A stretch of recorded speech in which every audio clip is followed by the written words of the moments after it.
Mi esposo se reía de mí mientras hacía mis maletas.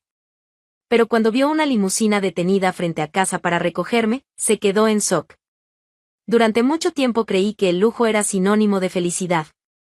Crecí escuchando que, si un hombre me ponía un anillo de oro en el dedo y me cubría con vestidos de seda, sería una mujer realizada. Lo creí. Y ahora, aquí estoy, Isabel Ramírez Moncada, envuelta en piedras preciosas, rodeada de obras de arte y de silencio. La mansión en Guadalajara es un monumento a la frialdad. Mármol por todas partes, pasillos tan amplios que hasta los ecos parecen evitar mi presencia. Lo que debería ser un hogar se ha convertido en un mausoleo de mi voluntad. Héctor Moncada, mi esposo, es respetado. Un magnate, un pilar de la economía española. Pero dentro de estas paredes no es un hombre. Es concreto armado. Inquebrantable, gélido, inalcanzable. Cuando nos casamos, prometió el mundo. Hoy, ni siquiera ofrece una mirada. Nunca me ha golpeado. Nunca me ha gritado. Jamás ha alzado la voz. Pero no te engañes, su crueldad es de otro tipo. Está hecha de ausencias, de silencios demasiado largos, de invitaciones rechazadas y cumpleaños ignorados. Hace 3 años, el 3 de noviembre, dejé un pastel entero sobre la mesa del comedor. Esperé hasta las 2 de la mañana. Él llegó, lo miró, dijo eso está fuera de mi dieta y se fue a dormir. Sin siquiera preguntar cómo fue mi día. Los empleados circulan por la casa como sombras. Nadie me mira a los ojos por mucho tiempo. Tal vez por miedo. Tal vez por lástima. Héctor me lleva a eventos, sí, pero solo como adorno. Él elige los vestidos, aprueba los pendientes. Y ahí estoy yo, como un jarrón costoso colocado en la entrada para impresionar a las visitas. La gente me mira, algunos me envidian, otros murmuran. Ninguno imagina que, detrás del maquillaje impecable, hay alguien que grita por dentro. Yo no siempre fui así. Antes era intensa, llena de planes. Estudié literatura en Salamanca. Escribía cuentos cortos. Amaba diseñar vestidos, crear personajes, inventar historias. Héctor decía que eso era una pérdida de tiempo para una Moncada. Con el tiempo, lo fui dejando de lado. Primero vinieron las críticas, luego el silencio, después el olvido. Un día desperté y me di cuenta de que me había apagado. Y nadie lo notó. Hoy soy una mujer invisible en una casa visiblemente lujosa. Mis mañanas son idénticas, café servido por Consuelo a las 8, caminata solitaria hasta el jardín, lectura de revistas que no me interesan. Almuerzo frío a las 13 horas y el sonido de la ausencia de Héctor rebotando en las paredes de la casa. Él siempre está ocupado. Siempre en reunión, siempre resolviendo asuntos urgentes. Pero no se trata solo de negocios. Hay un nombre que flota sobre todo, Santiago del Valle. El rival. El fantasma que ocupa más espacio que yo. Cuando Héctor habla de él, sus ojos brillan de una manera que nunca brillaron por mí. Pura obsesión. Lo menciona como si hablara de un enemigo que debe ser derrotado a toda costa. Del Valle es sucio, manipulador, barato, decía. Pero nunca explicaba por qué. Llegué a pensar que había algo más. Una historia antigua, tal vez. Algo personal. Pero él no deja rastros. Solo habla de Santiago en cenas de negocios, en llamadas telefónicas que cree que no escucho. Pero escucho. Siempre escucho. Y, por más que intento entender, la verdad se me escurre entre los dedos. Como todo en esta casa. A veces me quedo parada frente al espejo del dormitorio principal. Un espejo enorme, con marco dorado, regalo de bodas de un político importante. Miro mi reflejo e intento encontrar a la mujer que fui. Aquella que sonreía con los ojos, que caminaba por las calles con una libreta en la bolsa. Pero lo que veo es una muñeca de cera, envuelta en seda roja, con los hombros caídos y los ojos secos de tanto llorar sola. No recuerdo la última vez que fui tocada con cariño. La última vez que alguien me escuchó de verdad. Héctor me habla como si hablara con un empleado, directo, funcional, mecánico. Tienes que estar lista a las 7. La cena será con los banqueros suizos. No uses ese labial, es demasiado llamativo. Me mira como si fuera un cuadro valioso que ha perdido su encanto. Una vez, hace algunos meses, me crucé con él en el pasillo. Traté de decir algo simple, que el día estaba bonito, que había leído un libro interesante. Él simplemente desvió la mirada, ajustó los puños de su camisa y siguió. Como si mi voz no mereciera respuesta. Como si yo fuera solo parte del mobiliario. A veces me pregunto si él realmente me ve. O si solo fui una adquisición estratégica. Una mujer bonita, con un apellido respetable, criada para no hacer escándalos. Y cumplí mi papel, ¿verdad? Sonriendo en cenas, dando entrevistas suaves, aceptando el silencio como compañero de cama. Ya estaba acostumbrada a eventos donde mi papel era existir en silencio. Sonreír cuando me miraban, cruzar los brazos con elegancia, fingir que pertenecía a ese mundo de voces vacías y carcajadas calculadas. Aquella gala en Madrid no prometía ser diferente. Las mujeres se turnaban entre comentarios sobre nuevas cirugías y destinos de verano. Los hombres, en un juego constante de egos y negocios, solo se veían entre ellos. Nadie, absolutamente nadie, me veía de verdad. Excepto él. Santiago del Valle. El nombre siempre estuvo presente en mi casa, en los discursos obsesivos de Héctor. Era el enemigo, el rival, el nombre que hacía que mi presencia fuera aún más ignorada. Pero en aquel salón, rodeado de candelabros de cristal y conversaciones aburridas, él no era un fantasma. Era real. Vivo. Y sus ojos estaban en mí. Lo noté en cuanto entré. No era como los demás. No usaba el saco como armadura. No reía demasiado fuerte. No parecía querer impresionar a nadie. Solo observaba. Y cuando nuestras miradas se cruzaron, lo sentí. Sentí algo que no sentía desde hacía años, que era una persona. Que existía. Que alguien realmente me veía. Hubo un segundo, quizás dos, en que me miró como si buscara algo más allá de la superficie. No hubo sonrisas amplias, ni gestos llamativos. Fue una mirada tranquila, pero firme. Una mirada que atravesó las joyas, los tacones, el vestido y la máscara. Una mirada que decía, sé que estás ahí.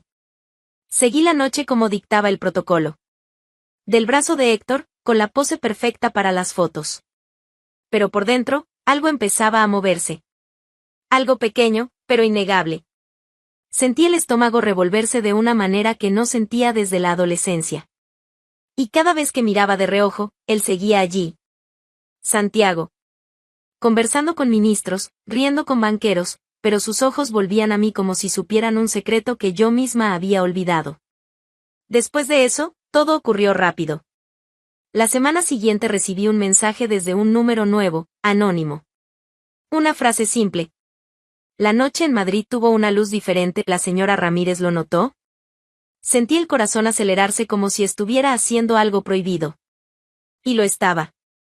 Respondí con duda, pero respondí. Sí, lo noté. Fue la primera vez en mucho tiempo. Era como abrir una ventana después de años encerrada en una habitación oscura. Los mensajes continuaron. Al principio, breves. Cautelosos.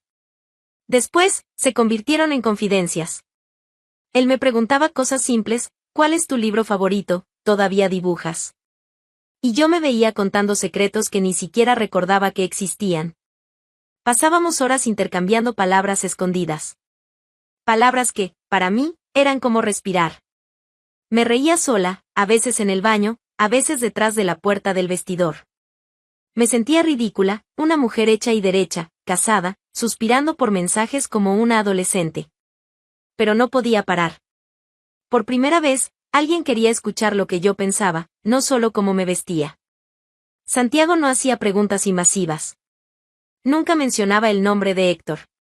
Nunca forzaba una intimidad. Hablaba de arte, de viajes, de música, de sueños. Y poco a poco, yo recordaba los míos. Volví a dibujar.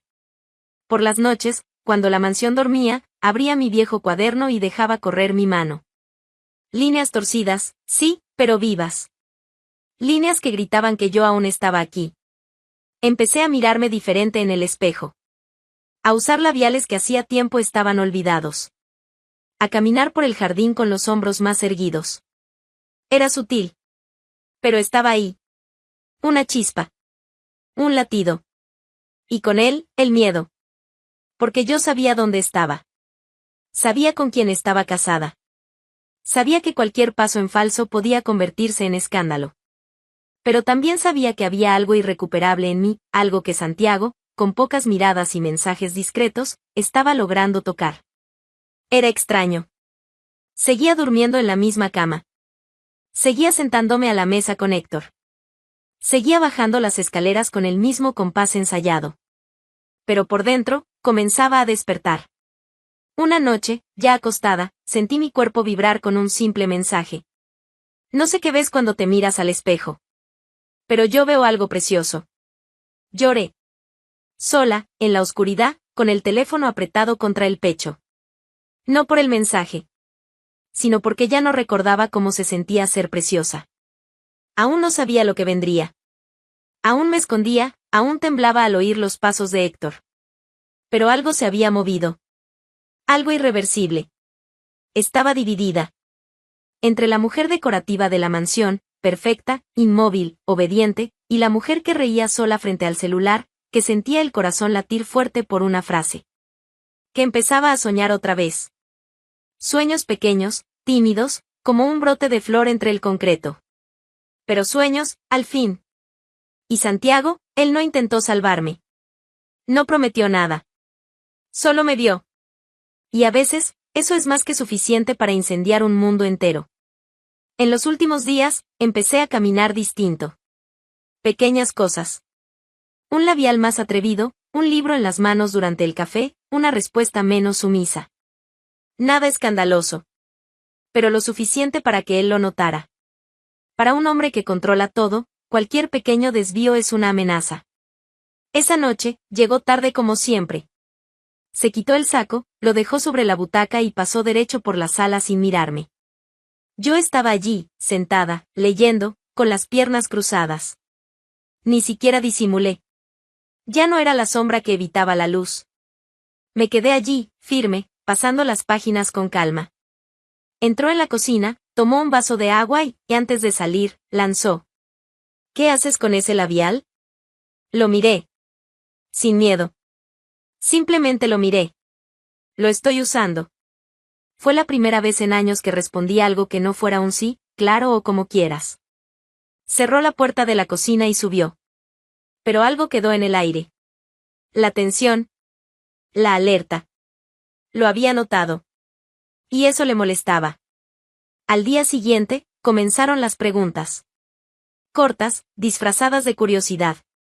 ¿Vas a salir vestida así? Últimamente te acuestas tarde, ¿ese perfume es nuevo? Yo fingía no notar. Seguía con mis mensajes secretos. Cada conversación con Santiago era como una bocanada de aire después de haber estado demasiado tiempo bajo el agua. Hablaba de mi vida, de tonterías, de lo que sentía. Y él escuchaba. Siempre escuchaba. Pero eso era peligroso. Invisible, pero peligroso. La semana en que todo se derrumbó, traté de evitarlo. Traté de esconderme aún más. Fui discreta, incluso fría. Pero, aún así, mi ausencia emocional se hizo evidente. Fue un jueves. Estábamos cenando. La comida estaba impecable, como siempre. Pero el silencio entre nosotros gritaba. Héctor revisaba su teléfono, masticando sin prestar atención. Yo apenas tocaba los cubiertos. No quería hablar. No quería estar ahí. La comida me daba náuseas, el aire me asfixiaba. Hasta que hablé. No con rabia, no con furia. Con agotamiento. Estoy pensando en irme. Fue un susurro. Un suspiro. Ni siquiera me escuché bien. Pero él sí. Y entonces, sin mirarme, soltó el tenedor en el plato y dijo. Ningún hombre te va a querer. No vales nada sin mí. Esas palabras no fueron gritadas. No hizo falta. Fueron dichas con un desprecio calculado. Una frase hecha para cortar. Y cortó. Me quedé quieta. El tenedor en mi mano temblaba. El corazón parecía haberse congelado en el pecho. Respiré hondo, pero el aire no venía. Solo me levanté. No respondí. Subí las escaleras como un autómata. Y allí, en mi habitación, todo se derrumbó. Lloré. Por primera vez, de verdad. Lloré por mí, por todo lo que aguanté, por todo lo que me tragué en silencio. Por la mujer que fui, por la que dejé morir, por la que intentaba renacer. No sé cómo me vestí. Solo sé que salí. Tomé la llave del coche de reserva, pasé por el portón sin que nadie me detuviera. Conduje como quien huye de un incendio. Y fui hasta Santiago. Él estaba en casa. Un dúplex discreto en las afueras de Madrid. Sin avisar, toqué el timbre. Abrió. Y allí, sin decir una palabra, me derrumbé. Mis rodillas cedieron. Mis gritos salieron desgarrados. Lloré, grité, me golpeé el pecho. Todo el dolor que escondí explotó como un volcán. Él me sostuvo. Con fuerza. No dijo va a pasar. No intentó consolarme con clichés. Solo estuvo allí, sosteniéndome, firme, entero. Me dejó hablar. Gritar. Caer. Aguanté tanto tiempo, murmuré, con la voz rota. Pensé que merecía eso. Que era mi culpa. Que yo era débil. Que nadie jamás iba a... Ya basta, dijo. Ven conmigo. Mereces ser feliz. La frase vino con la fuerza de un trueno. Directa. Clara. Como si sellara algo. Nadie me había dicho eso. Nunca. Ni mis padres. Ni amigas. Ni yo misma. Merezco ser feliz. En ese momento, algo dentro de mí se alineó. No fue una decisión impulsiva. Fue una aceptación. Una verdad que siempre estuvo ahí, pero que nunca me atreví a mirar a los ojos. El dolor no desapareció. Pero ya no estaba sola dentro de él. Nunca fui buena con los secretos. Siempre preferí la claridad, lo que se muestra, lo que se dice de frente. Pero ahora, mi supervivencia dependía de lo contrario. Cada palabra con Santiago, cada paso fuera de la rutina, cada gesto fuera de lugar, todo necesitaba cuidado. Disfraz. Silencio. Ya no se trataba de miedo. Era estrategia. Héctor, ciego por su propia soberbia, aún creía que yo era intocable. Intocable en el sentido más cruel, esa que él moldeó, controló y alineó en el pedestal de la mansión como una estatua para ser exhibida. Pero las grietas que él ignoraba estaban creciendo. Grietas que no veía porque no creía que yo fuera capaz de irme. Y era precisamente eso lo que me fortalecía. La certeza de que jamás lo imaginaría. Santiago fue más que un refugio. Se convirtió en mi puente de regreso hacia mí. Cada encuentro nuestro era cuidadosamente planeado, huecos en la agenda, viajes a Salamanca a ver a mi tía, a la casa de campo para descansar un poco de la ciudad. El chofer siempre se quedaba afuera. Ya sabía mentir con los ojos. Nos veíamos poco tiempo, pero era suficiente. Él nunca se apresuraba. Nunca me presionaba. Solo estaba allí. Presente. Completo. Como si no existiera nada más importante en el mundo. Me escuchaba hablar de cosas banales, de cuánto odiaba la escultura de bronce en la entrada de la mansión, de cuánto extrañaba el olor a ajo frito en la cocina, de cómo dibujar vestidos me hacía sonreír sola. Y cada vez que decía algo, él me miraba como si fuera oro. Fue él quien sugirió. ¿Por qué no vuelves a escribir? Al principio, me reí. ¿Yo? ¿Escribir?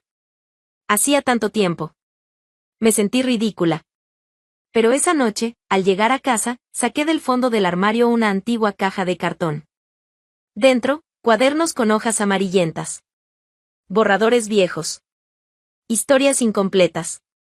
Y entonces, sin darme cuenta, empecé a garabatear otra vez. Las palabras llegaron como un torrente. Escribía cuando Héctor dormía, cuando salía temprano, cuando los empleados estaban lejos. Eran historias simples, pero llenas de vida. Como si, en el papel, pudiera existir sin restricciones. Y con la escritura, llegaron los dibujos. Volví a dibujar vestidos, personajes, mapas inventados. Mi cuarto se convirtió en un escondite de garabatos. Volví a reír. Y no solo por los mensajes de Santiago, sino por mí. Por el placer de crear, de reconocerme, de volver a tener voz. El espejo, antes mi enemigo, empezó a devolverme miradas diferentes. Me miraba y veía a alguien. Alguien que estaba regresando, despacio, pero firme. Mientras tanto, Héctor seguía inalterado. Frío. Arrogante. Ciego. Una inversora de Suiza vendrá a cenar con nosotros el viernes. Usa el rojo. Aquel que combina con los pendientes de zafiro, dijo, sin levantar los ojos del portátil. Claro, respondí, con el mismo tono vacío de antes. Pero por dentro, ya no era la misma. Las señales estaban allí. Apenas hablaba con él. Ya no fingía interés. Empecé a quedarme más tiempo fuera de casa. A sonreír en el jardín.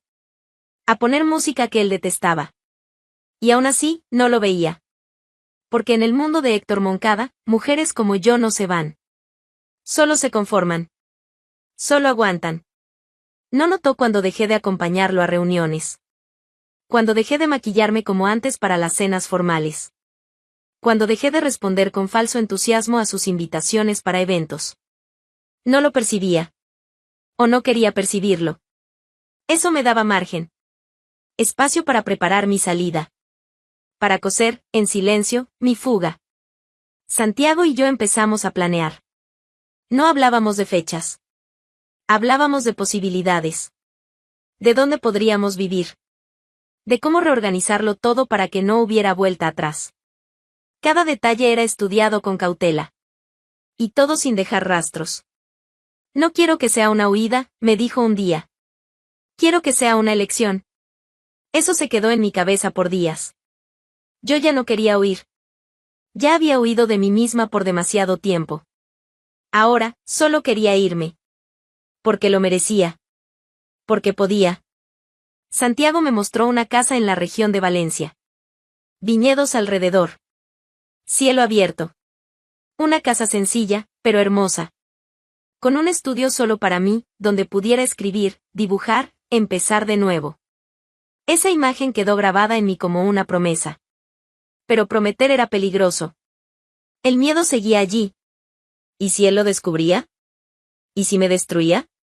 No era inocente. Sabía de lo que Héctor era capaz, incluso sin levantar la mano. Aún así, seguí. No fue la humillación lo que me hizo decidir. No fue la soledad, ni los silencios, ni las frases cortantes. Fue la suma de todo. La acumulación. La repetición cruel de una vida en la que yo era la única que sentía. Bajé las escaleras con el corazón acelerado. La cena estaba servida, los cubiertos alineados con perfección. Héctor miraba su celular, ignorándolo todo, como siempre. ¿No vas a comer?, preguntó, sin levantar los ojos. Ya comí, mentí. Claro. Sola, como siempre, murmuró, con ese tono empapado de sarcasmo. Volví al cuarto sin responder. Caminé hasta la ventana, miré el jardín oscuro y respiré hondo. Tomé el celular. Las manos temblaban, pero no dudaban. Deslicé la pantalla hasta encontrar su nombre, Santiago del Valle. El teléfono sonó 2 veces antes de que él contestara. Su voz llegó tranquila, firme, como siempre. ¿Isabel? Tardé un segundo en hablar. Pero cuando hablé, fue con la claridad de quien ha atravesado el infierno. Acepto. Quiero ir contigo. Quiero empezar de nuevo. Hoy. Hubo un silencio al otro lado. Pero era un silencio lleno de respiración, de emoción contenida. ¿Estás segura?, preguntó. No hay vuelta atrás, Isabel. Precisamente por eso. Estoy en camino. Colgué. Y por un instante, me quedé quieta. La respiración suspendida. Luego, fui al armario y abrí las puertas con una calma ensayada. Empecé a sacar ropa. Algunas prendas, documentos, mi cuaderno de dibujos. Las manos ya no temblaban. Sabía lo que estaba haciendo. Cuando cerré la primera maleta, escuché pasos detrás de mí. Héctor apareció en la puerta con una copa de vino en la mano y una sonrisa aburrida en el rostro. ¿A dónde vas con tantas maletas? ¿A resolver la crisis existencial en Ibiza? Seguí doblando una blusa. Sin mirarlo. Nunca entendiste nada. No sabía que el arte de huir cabía en 2 maletas. ¿Cuánto tiempo vas a quedarte en casa de tu madre? ¿2 días? ¿3? Lo miré, por fin. No estoy huyendo. Solo me voy. Él se rió. se carcajeó, como si le hubiera contado el mejor chiste del año. ¿Tú? ¿Yéndote? Isabel, por favor. ¿Qué teatro barato? No tienes a dónde ir. No tienes a nadie. Y aunque tuvieras, no durarías ni una semana lejos de este lujo que te alimenta. El lujo nunca me alimentó, respondí. Él se acercó, la sonrisa desapareciendo, la voz ahora más baja, casi un susurro. Puedes hacer las maletas, pero sabes que volverás. Mujeres como tú siempre vuelven. Cuando el mundo allá afuera muerde, corren de vuelta a la correa. No respondí. Tomé la segunda maleta. El celular vibró. ¿Un mensaje? Estoy en la puerta. Listo. Bajé las escaleras con las maletas en las manos. Los tacones golpeando el mármol como tambores. Fui hasta el espejo del hall. Me miré. Desarreglada. Ojos húmedos. Pero erguida. Entera. En la sala, Héctor seguía con el vino. ¿Vas a salir así? ¿Sin maquillaje, sin anuncio, sin un último escándalo? ¡Qué decepción, Isabel! Pensé que al menos romperías un jarrón antes de dejar de fingir coraje. Abrí la puerta. Fue entonces cuando escuchó el sonido. Allí estaba. Una limusina negra estacionada justo en la entrada de la mansión. El coche parecía fuera de lugar en medio de aquel jardín rodeado de estatuas y pretensiones. El chofer bajó. Abrió la puerta trasera. Y entonces, Santiago descendió. La expresión de Héctor cambió. Lentamente. Primero el ceño fruncido. Luego la confusión. Después la rabia contenida, que se transformó en algo muy cercano al pánico. Pero no habló. No se movió. Santiago no dijo nada. Solo me miró. Una mirada tranquila. Firme. Una mirada que me recordaba quién yo era, y quién ya no necesitaba ser. Héctor dio un paso al frente, confundido, ofendido. ¿Es por esto? Dijo, señalando con el mentón.